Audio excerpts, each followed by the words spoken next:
I'm uncertain how to start this story, but every story has a beginning, and the question is, where does it begin? I believe it begins with my marriage, which took place shortly after high school.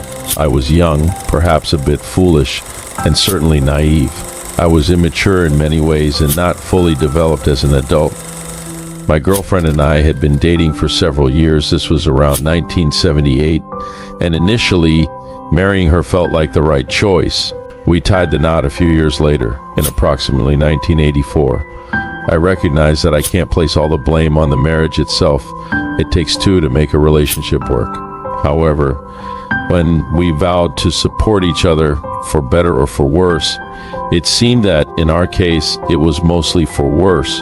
During difficult times, my ex-wife was not willing to stick it out and address our issues together. A significant factor in our situation was that many young women in the U.S. tend to walk away when faced with problems, rather than working through them. My ex-wife was also quite young, and we were burdened with significant responsibilities early on. When times got tough, she struggled to cope and ultimately chose to leave. The saddest part of our marriage was that we had an 11-year-old son at the time.